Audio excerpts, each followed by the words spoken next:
매달 월급처럼 따박따박 배당을 받는 ETF, 그리고 1년 사이에 10배가 오른 테슬라, 미국 시장에 상장을 준비하는 쿠팡까지.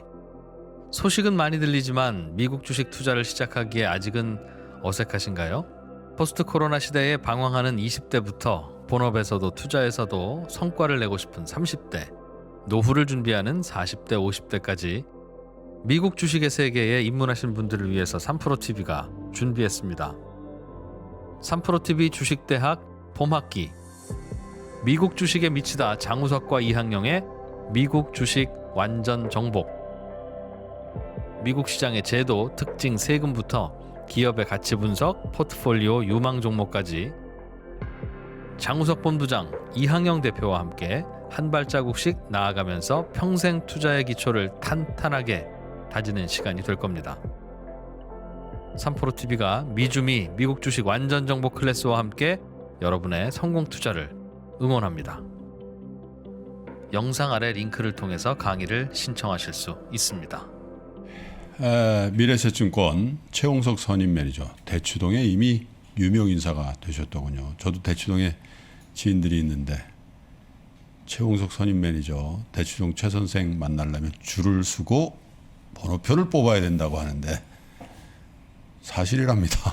최홍석 선임 매니저 나오셨어요. 어서 오세요. 안녕하십니까? 네, 안녕하십니까. 과찬의 말씀 감사합니다, 김 프로님. 그 허위 사실이란 얘기를 안 하시잖아요. 그지? 근데 평소에도 말씀하시는 걸 제가 좀 네. 지켜보니까 어떤 걸 질문을 해도 네. 바로바로 대답해 주시고요. 네. 그다음에 이게 감정의 고조가 별로 없어 보여서 더 신뢰가 좀 많이 가는 것 같습니다. 원래 저도 게스트를 오래 해봤잖아요. 네. 그 앵커가 약정된 질문을 안 하고 자기 마음대로 하잖아요. 네. 그런 게 쭉 올라오는 게 있어요. 그래서 그 감정의 변화로 나타나는 거거든. 네. 근데 어떤 거라도 준비가 되어 있으면 해보세요 이렇게 되죠. 그래서 최파고라고 하시나 봐요. 네. 뭐 유명합니다. 지금 그 시청자분들이 더 잘 아실 거고요. 지금 최 매니저님의 그 팬들이 굉장히 많으셔서 네. 내기를 하셨다는 얘기도 있어요. 이프로님과 정프로님이 언제쯤 대답을 못하나 했더니 대답을 너무 잘하셔서 그건 포기했고 3초를 멈추나 한번 보자. 근데 그것도 지금 안 아니 돼서. 아까 보니까 어떤 분이 최파고 오늘 김프로 나왔는데 긴장했는데 긴장할 필요 없습니다. 별로 표정 보니까 긴장하신 것 같지 않은다는 거죠. 자, 시황을 중국부터 출발해 볼까요? 네, 오늘도 중국 시장 시황 체크하면서 글로벌 마켓 브리핑 시작해 보겠습니다. 오늘 중국 시장은 전반적인 지수 0.5% 정도 소폭 하락하는 하루였습니다. 네. 상해 종합지수 0.5% 정도 하락해서 3,398포인트 끝났고요. 심청가 항생시장도 0.5% 정도 하락해서 전일 시장 조금 강했지만 오늘 다시 소폭의 하락 나오는 모습이었고 네. 중국 시장 전반적으로 좀 약세 국면이 이어지다 보니까 투자자분들의 걱정은 조금 많은 상황이신 것 같고 네. 오늘까지도 여전히 뭐 중국 정부 당국의 정책이나 아니면 수급 관련 노이즈들이 여전히 시장에 부담을 조금 주는 그런 모습이었습니다. 네. 오늘도 인민은행에서 1년물 MLF가 1,500억 위안 공급되고 7일물 여갈피가 100억 위안 공급되긴 했는데 네. 이게 만기 도래할 물량에 대한 매칭 정도 수준이라서 여전히 유동성 공급은 굉장히 좀 타이트하게 이루어지고 있는 그런 모습입니다. 그리고 시장에 오늘 조금 특징적일 만한 뉴스는 전반적인 섹터는 조금 약세였는데 네. 눈여겨볼 만한 기업이 태양광을 대표하는 기업인 윤길실리콘이라는 기업이 오늘 중국 최대 석유 기업인 시노펙과 그 수소산업 발전을 위한 전략적 협력 발표하면서 네. 그래도 약세장에서도 5% 이상 올라서 상대로 조금 돋보이는 모습이었고 그 수소 경제 관련 뉴스가 중국 시장에서 계속해서 들어오고 있는데 기존에 보통 수소 관련 뭐 모빌리티 사업이나 비즈니스라고 하면 일본이 조금 앞서가는 듯했는데 네. 중국도 최근 관심을 좀 많이 가지고 있는 모습이라 수소 관련 뉴스 나올 때마다 조금 눈여겨볼 필요는 있을 것 같습니다. 그리고 기후에 대한 입장들이 이렇게 미국, 중국, 유럽이 단일 대우가 된 적이 없었잖아요, 그죠? 맞습니다. 그런 일환 아닌가 싶은데 워낙 지금 심각하다 그래요. 대기 오염이. 그렇죠. 그래서 우리가 SK증권 이호석 그 팀장을 불러서 강의를 들었는데 네. 정말로 제 생각엔 최근에 들었던 강의 중에서 제일 명강이라고 생각될 정도로 네. 이 기후와 관련된 얘기 잘 해주셨는데요. 저희 기후 변화와 관련돼서 이게 디플레를 유발하고 있기 때문에 인플레를 걱정하지 않아도 된다라는 그런 뉘앙스의 얘기였습니다. 그래서 이런 부분도 우리가 앞으로 잘 챙겨봐야 될 것 같은데 지금 중국이 걱정하는 것은 기후 문제뿐만이 아니고 우리나라랑 똑같이 뭐 노후 문제라든지 출산 장려 문제 이런 것들도 굉장히 논의가 애들 안 낳는다는 거잖아요. 네, 이제. 많이 되고 있다고요? 네, 맞습니다. 이 부분도 오늘 나온 뉴스 중에 조금 중요한 뉴스였던 것 같은데 네. 보통 우리가 과거에 중국이라고 하면 보통 그 산하 제한 정책이라고 해서 한 가정당 한 명의 자녀에서 또 두 명의 자녀로 계속해서 산하 제한 정책을 펼치고 있었는데 예. 이번에 발간된 인민행 자료를 보면 인구 구조 전환에 대한 현황 및 대책이라고 해서 중국조차도 이제는 인구 감소를 방지할 수 없다는 부분에 조금 절박함을 가지고 있는 예. 모습이고 전면적인 출산 개방 정책 그리고 더해서 출산 장려 정책이 필요할 정도로 좀 심각한 상황이다 얘기를 하고 있고 네. 아무래도 인구 감소 부분이 전 세계적인 좀 공의된 이슈였는데 중국은 조금 예외적인 상황이었는데 그렇죠. 이제는 중국 역시도 고령화 이벤트가 같이 있고 또 인구 감소 이벤트가 있다 보니 중국 당국에서도 중국의 인구가 많은 게 글로벌리한 경쟁력을 이미 충분히 인지하고 있기 때문에 네. 이 부분에 조금 진지하게 좀 출산 장려 정책적으로 전환하는 과거와는 완전히 다른 스탠스로 가는 모습이 조금 나오는 그런 하루였습니다. 근데 도시에서는 예를 들어서 이제 조금 이런 정책들이 추진될 수 있지만 아직도 농촌 지역에서는 그래도 좀 유지가 되고 있지 않나요?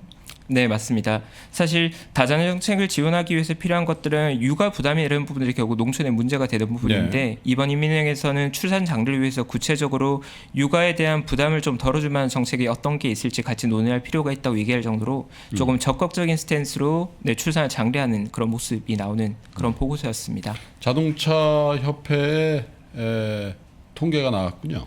네, 최근 자동차 산업에서 계속 시장 우려가 있는 부분이 자동차용 반도체 수급 불안이 조금 있다 보니까 예. 반도체 쇼티지로 완성차 체질 생산이 좀 딜레이되지 않을까 하는 우려가 있었는데 중국에서 실제로 그 부분이 조금 관찰되는 모습이고 올해 4월 기준으로 현재 봤을 때 11개 자동차 완성차 업체의 생산량을 집계했더니 약 48만 대 정도가 나왔는데 이게 전년 대비로 5% 정도 감소한 수준이라고 합니다. 네. 그 원인 자체가 차량용 반도체 쇼티지 때문으로 보고 있는 것 같고요. 여전히 글로벌리하게 반도체 수급 부족에 대한 불안이 계속 있고 그러다 보니까 더 미국과 중국 양국 모두 다 반도체 산업에 대한 관심을 많이 두고 있는 모습이고 네. 최근 국내의 뉴스플로우도 반도체 산업의 육성 혹은 반도체 산업의 기존 패권을 좀 유지할 만한 정책에 관련된 논의가 활발하게 이루어지고 있는 그런 모습입니다. 네, 중국 내에서 또 2차 전지 관련된 얘기가 흘러나왔는데요. 국가에너지국이 14차 5개년 계획 ES 산업 규모를 지금 목표를 설정했다 이런 얘기도 있네요. 네, 맞습니다. 보통 중국의 국가에너지 관련해서 그 계획을 세우는 곳이 국가에너지국인데 이번 14차 5개년 기간 동안 ESS 산업 그러니까 보통 전력을 저장해 놓는 에너지 스토리지 시스템을 국가 단위에서 산업 규모를 키워가겠다는 목표를 발표했고 네. 그 발전 속도가 조금 눈부실만 한데 2021년부터 2025년까지 향후 5년간 매년 57% 성장을 목표로 했다고 합니다. 그래서 굉장히 공격적인 목표 설정을 한 상황이라서 네, 2차 전지나 혹은 ESS 산업 관련해서는 좀 가파른 성장이 기대되는 그런 상황입니다. 그 우리나라 기업들에게도 긍정적인 영향이 있을까요? 아무래도 로컬 베이스 그러니까 14차 5개년 계획의 핵심은 쌍순환이다 보니까 중국 내수 그리고 중국 내 기업들이 더 강한 수혜를 받게 될 것 같고 조금 간접적인 수혜에 있어서는 국내 뭐 2차 전지 관련 기업도 수혜는 받을 수 있는 그런 상황입니다. 아니 중국에는 왜 이렇게 빅테크 알리바바도 그렇고 왜 이렇게 맨날 때려잡는 거야 이거? 네? 네. 이거 자기네들 나라도 뭐 이렇게 군기를 잡는 건 좋은데 이 투자자들이 이거 영 불쾌한데. 네? 네. 맞는 말씀이고 제가 최근 영업점 현장에 있다 보니 전화를 많이 받는 부분 혹은 고객분들 많이 고민하는 것도 시장이 이렇게 좋은데 중국은 왜 이렇게 힘든 그러니까 거야? 말이에요. 네, 중국을 대표한 기업들 왜 이렇게 고생하고 있는 거야? 이런 질문들 많이 해주시거든요. 네. 근데 이제 바이든 정부에서 미국 같은 경우에도 빅테크에 대한 증세나 빅테크에 대한 반독점에 관련된 규제가 조금 이슈가 됐듯이 예. 중국 역시도 올해 중요한 이슈 중에 하나가 반독점 관련 이슈고 그 부분을 대표해서 이제 많은 철퇴를 맞았던 게 알리바바지 않습니까?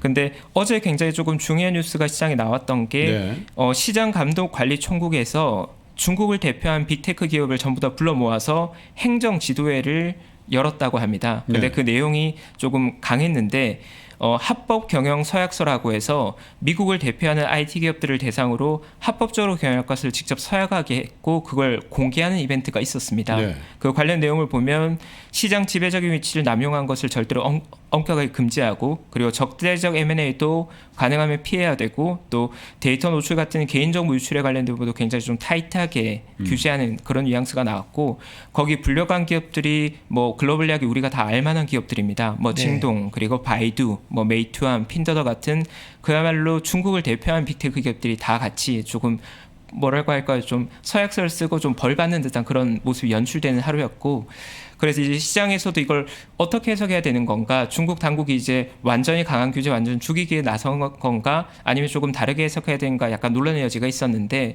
저 개인적으로 오늘 하나금융투자 김경환 연구위원님께서 중국 관련 상당히 높은 수준의 인사이트를 좀 나눠주고 계신데 관련 네. 코멘트를 조금 참고했었는데요. 네. 네. 연구위원님 코멘트 조금 참고해 보면 이 정도로 강한 이벤트가 나왔다는 건 지금까지 계속 뉴스플로우로 들어왔던 반독점법 관련 규제 마무리 단계로 좀 볼 수 있지 않을까? 이 정도 했으면 뭐 더 할 게 있을까 정도로 이거보다 볼 수 더한 있지 거는 않을까? 이제 없을 것이다. 네.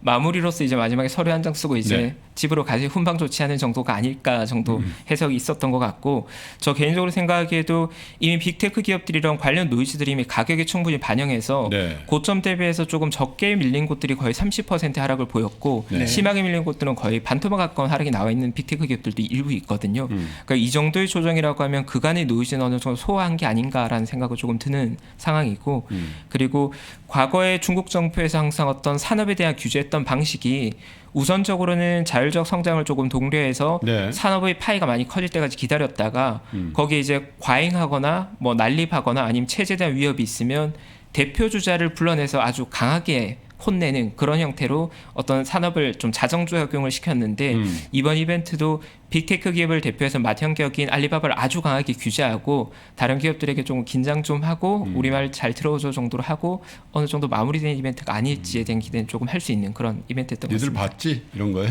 맞습니다. 그러면 그 매니저님 생각은 이게 빅테크 기업들이 너무 커져서 정부의 통제를 벗어날까봐 이런 압박을 했다고 보십니까?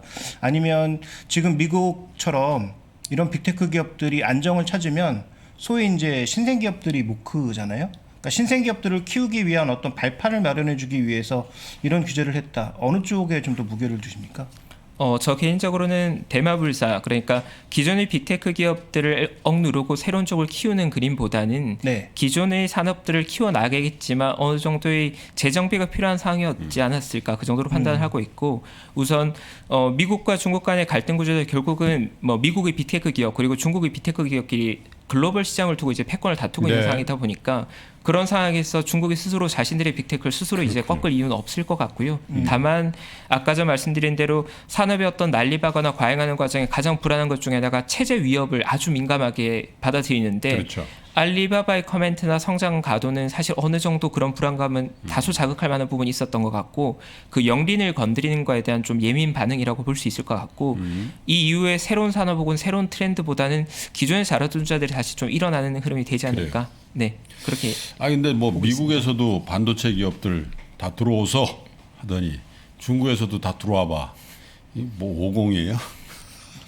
옛날에 이거 우리나라가 잘하던 거 아니야? 네. 재벌 총수도 다 들어오라 그래. 이런 거 우리나라는 요즘 그런 거 잘 안 하는 것 같은데. 근데 우리도 오늘인가요? 그 했어요? 있었잖아요. 확대 장관 회의라고 해서 네. 네, 경제부 장관들 그다음에 대통령이 주관하에 그렇군요. 네, 기업들까지 모아서 한번 회의를 가지는 모습인데 자 우리도 각국이 전부 이렇게 하고 있으니까 뭔가 좀 조치를 하긴 해야 될 것 같긴 합니다. 네. 백신 얘기가 글로벌 이슈 정보의 첫 번째 화제네요. 네, 맞습니다. 오늘 하루는 시장에 큰 악재나 호재가 있었던 하루는 아니었고 다만 최근에 시장이 많이 올라와 있고 특히나 미국 시장 같은 경우에 역사상 신고가를 계속 갱신하고 있는 상황이다 보니까 지금 정도의 가격선에서 펀더멘털에 대한 점검도 한번 필요하다는 생각이 조금 들어서 글로벌리하게 코로나 백신이 어떻게 진행되고 있는지 조금 체크하는 시간을 가져봤고요. 네, 현재 기준으로 코로나 백신 접종을 한번 체크해 보니까 글로벌리하게 역시나 이스라엘이 가장 앞서고 있고 네. 현재 접종률이 60%를 약간 넘어선 수준이라고 합니다. 예.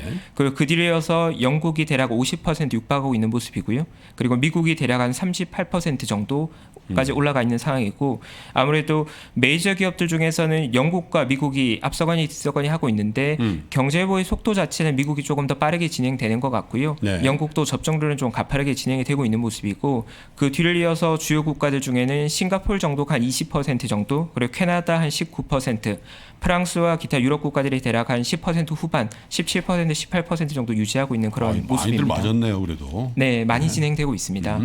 뭐 미국 같은 경우에도 우리 시장에서 예상했던 것보다 조금 빠르게 진전이 되고 있는 모습이고 특히나 우리가 눈여겨보고 있는 이벤트는 이스라엘 같은 경우에는 사실 백신 접종률이 60%를 넘어가다 보니까 벌써 2월 초에 경제 재개 조치를 한 상황인데 그 이스라엘이 현재 나타나고 있는 소비 패턴이나 어떤 그 소비자들의 움직임 자체가 코로나 백신이 완전히 접종된 이후의 경제 현황을 조금 미리 살펴볼 수 있는 네. 하나의 지표로서 시장의 주목을 여전히 받고 있는 모습이고 네. 이스라엘이 특히나 많이 눈여겨봐야 될 부분이 호텔 같은 비즈니스들이 경제 조치가 재개 조치된 이후로 코로나 발생 이전 2019년의 고점 대비해서도 200% 이상 성장할 정도로 네. 억눌린 소비가 호텔 레저 쪽으로 폭발적으로 나오고 있는 그런 모습이고요. 그리고 소비 상품 쪽에 있어서는 외출을 많이 자제하다가 외출을 하다 보니까 의류 관련 소비가 굉장히 가파르게 증가하고 있는데 이 부분은 미국에서도 최근 미국 의류 관련주들 주가가 굉장히 좋은 부분이 이런 부분을 예. 좀 선반영하고 있는 그런 모습입니다.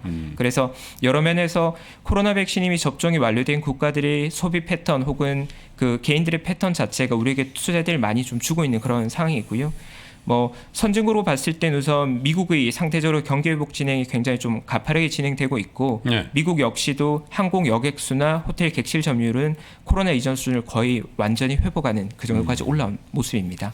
근데 이제 걱정되는 것은 이렇게 빠르게 막고 있으니까 좋은데 아시아 쪽이 상대적으로 너무 뒤쳐져 있다라는 게 가장 걱정되는 부분 중에 하나고 또 하나 경제가 너무 이렇게 또 빨라지게 되면 우리가 이렇게 서서히 올라가면 꾸준하게 올라갈 수 있는데 급격하게 올라갔다가 또 멈추거나 급격하게 올라갔다가 다시 떨어지는 그런 효과를 맞을 가능성은 어떻게 봐야 될까요?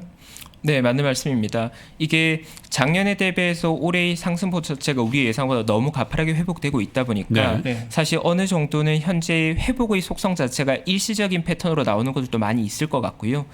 그 부장님 정확히 말씀해 주신 대로 호텔에 대한 소비나 어떤 보복 소비라고 부르는 어떤 소비에 나오는 패턴들 같은 경우에 일시적인 현상의 가능성이 조금 높을 것 같고 다만 이제 투자의 컨셉을 잡을 때는 일시적인 현상이 있는 게 있고 더 가속화된 트렌드가 있고 그걸 좀 구분해서 볼 필요는 있을 것 같습니다. 네. 자, 그 다음에 국가별 GDP 기준으로 봤을 때 중국이 올해 1분기에 이미 회복을 완료했다. 그러니까 이제 경제 성장에 대한 얘기죠. 네, 맞습니다.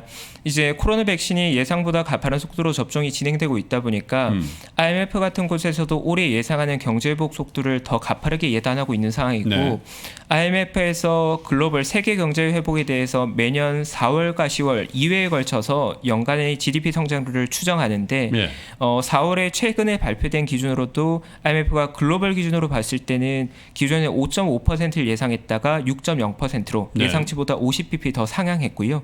특히나 그 상승을 주도하는 국가로는 미국을 보고 있는데 미국 같은 경우에는 올해 6.4% 정도 전년 네. 대비긴 하지만 굉장히 임팩트 있는 수준의 성장이 나오게 될 그렇죠. 것 같고 각 국가별로 봤을 때는 코로나 이전 수준을 완전히 회복하는 시점을 중국은 1분기, 올해 1분기, 그리고 미국과 한국은 올해 2분기로 예상하고 있고 일본을 올해 4분기 정도 보는 것 같고 가장 조금 느리게 보는 게 유럽 쪽이 조금 재확산 때문에 딜레이되면서 2022년 1분기 정도가 완전히 정상화된 시점으로 보고 있는 그런 상황입니다. 그래도 뭐 백신 접종 속도나 이런 걸 감안해서 보면 어쩌면 이 회복 시기도 유럽에 관해서도 좀 당겨질 가능성도 있어 보이네요. 네, 맞습니다. 일단 그 백신의 수급 자체는 하반기가 되면 굉장히 좀 여유로워질 것 같고요. 뭐 모더나 백신이나 수율 같은 것들 잘 나오고 있는 상황이기 때문에 우리가 예상한 것보다 하반기에 백신 수급 자체는 굉장히 좀 여유로워질 가능성이 높고 그러면 아마 뭐 2022년 1분기 예상은 하고 있지만 그것보다는 한 분기 정도는 앞당겨질 수 네. 있지 않을까 그 정도로 볼 수 있을 것 같습니다. 그러니까 참 인류가 대단한 것 같아요. 이 백신 물론 이제 격리하거나 뭐 이런 백신에 따라서 부작용이 전혀 없는 건 아니죠. 혈전에 대한 거 뭐 아스트라제네카라든지 뭐 얀센이라든지 나타나고는 있습니다만은 그렇다고 뭐 굉장히 그 엄청난 뭐 이 후폭풍을 일으킬 만한 사이드 이펙트는 아직까지는 없잖아요, 그죠? 그 네. 효과도 굉장하다 그러고 그걸 6개월 만에 한 5개를 뚝딱 만들어 버린 거 아니에요? 근데 중요한 건 일단 모더나하고 화이자만 맞으려고 하는 사람들이 많아지다 보면 네. 생각보다 이게 백신이 퍼지는 속도가 좀 늦어지지 않을까 우려되는 부분은 분명히 좀 있는 것 같습니다. 그래서 그러니까요. 이게 좀 빨리 어떻게든 결론 나야 되겠죠. 노바백스도 그렇고 지금 아스트라제네카라든지 얀센이라든지 이 빨리 좀 결론을 내려줘서 속도를 좀 높이는 게 가장 중요할 것 같아요. 저는요 그냥 맞으라면 그냥 다 맞고 싶어요 빨리. 뭐더냐 그건 아니라도 이게 좀 자폭을 하네 내가. 근데 그 모더냐는 네. 김프로님이 처음 하신 건 아니죠? 제가 처음 했죠. 아 그래요. 네. 제가 죄송합니다. 여러 가지 용어를 만들었어요. 정방꿀, 홍방꿀, 뭐더냐 뭐 이런 거 다. 저는 그것도 정프로님 애드립인 줄 알고 여쭤봤더니 아니군요. 제가 백상 가는 사람인 거 아시죠? 네. 저도 소식을 접했습니다. 자 유럽 시장 좀 보죠. 네. 오늘 유럽 시장 먼저 체크해 보겠습니다. 일단 최근 유럽 시장 변동성은 많이 다행히 확대되지 않는 모습이고 오늘 또 유로스탁스 50 기준 0.3% 정도 소폭 오르는 모습이고 네. 독일 닥스 시장도 0.3% 정도, 영국이 한 0.5% 정도 올라서 오늘 또 유럽 시장 우선은 큰 변동성 없이 안정적으로 소폭 오르는 그 정도 모습 보이고 있는 상황입니다. 네. 네. 그리고 이어서 미국 시장도 조금 살펴보면 다행히 선물 지수 오늘 굉장히 좀 건강한 모습도 나오고 있고 특히나 예. 나스닥의 상대적으로 더 강한 모습이 계속 관찰되고 있는데 오늘도 거의 1% 가까운 상승을 보이고 있고 또 최근엔 시간의 거래에서도 거래량이 조금 많은 모습인데 오늘 대부분의 빅테크 기업들 그리고 테슬라 같은 기업들이 대부분 오늘 상승을 이어가는 그런 모습 나오고 있고요. 뭐 S&P 500도 오늘 기준 선물은 0.6% 정도 올라서 시장은 안정을 많이 찾고 있는 모습.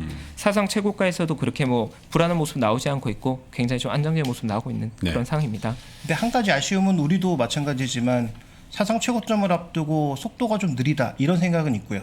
자, 미국 시장도 속도가 조금 느리다 이런 생각은 있는데 매니저님 생각은 어떠세요? 말씀하신 대로 사실 지금 시장 어쨌든 회복기의 초입인 건 사실이지만 어쨌든 펀더멘탈이 코로나 이전을 완전히 회복한 상황은 아닌 상태에서 가격은 이미 많이 올라가 있는 상황이지 않습니까? 그러니까 실제로 시장을 봤을 때도 개별 종목들로 봤을 때 코로나 국면을 벗어난 국면에서 상대로 가격 매력이 있는 자산들은 많이 좀 자취를 감춘 모습이고 이미 가격으로는 조금 비싸진 상황이다 보니까 시장의 고민이 계속 그 시장의 움직임에 녹여져 있는 모습이고 어느 섹터에서 플레이해야 되고 시장의 돈이 어느 섹터로 가야 될지 고민을 아직 많이 하고 있다 보니까 좀 강한 추세가 나오기보다는 섹터별 순환매가 여전히 조금 나오고 있는 약간 시장은 고민을 많이 하고 있는 그런 모습이 나오고 그렇군요. 있는. 네. 자 대치동 최 선생 최홍석 선임 매니저하고 이렇게 한 20여 분 이렇게 대화를 하다 보니까 일단 전에 싹 돼버리네. 그죠? 네. 예. 더 이상 뭐 뭘 더하고 뭐 덜하고 할 때 깔끔 딱 떨어짐 그런 거 그죠? 그러니까 일단 너저분하지 않고 말씀이 진행하시는데 거침이 없다 보니까 말하시는 게 모두 진실 같고 다 믿어야 될 것 같은 그런 느낌입니다. 그 아시죠 여러분 최홍석 선임 매니저하고 제가 첫 방송을 제가 첫 방송을 했죠 그죠? 그날 제가 딱 말씀드렸잖아요. 이분은 뜬다 단기간에. 제가 그런 촉이 좀 있어요. 네, 역시 탁월한 인사이트이십니다, 대표님. 아이고. 자, 대치동 최 선생, 최홍석 선임 매니저와 함께 글로벌 시황 체크해드렸습니다. 내일 뵐게요. 내일? 저는 내일 아니고요. 다음 주 언젠가 뵐게요. 네, 내일도 제가 자리를 지키겠습니다. 네. 들어가십시오. 잠시 전화 말씀 드리시고요. 여러분 많이 기다리시는 고란 기자와 함께하겠습니다. 무엇부터 공부해야 될지, 어떤 자료와 정보를 봐야 되는지 아직도 헷갈리시나요? 포스트 코로나 시대에 방황하는 20대부터 본업에서도 투자에서도 성과를 내고 싶은 30대, 노후를 준비하는 40대, 50대까지 주식 투자의 세계에 입문하신 분들을 위해서 3프로TV가 준비했습니다. 3프로TV 주식대학 봄학기, 초보 투자자들의 멘토 염블리의 친절한 주식 기초 교육, 어떤 기업이 돈을 잘 벌고 있는지 확인하는 법부터 증권사 리포트, 기술적 분석을 통해서 수익을 내는 법까지 염블리, 염승원 부장과 함께 한 발자국씩 나아가면서 평생 투자의 기초를 탄탄하게 다지는 시간이 될 겁니다. 3프로TV가 염블리의 친절한 주식 기초 교육과 함께 여러분의 성공 투자를 응원하겠습니다. 영상 아래 링크를 통해서 강의를 신청하실 수 있습니다.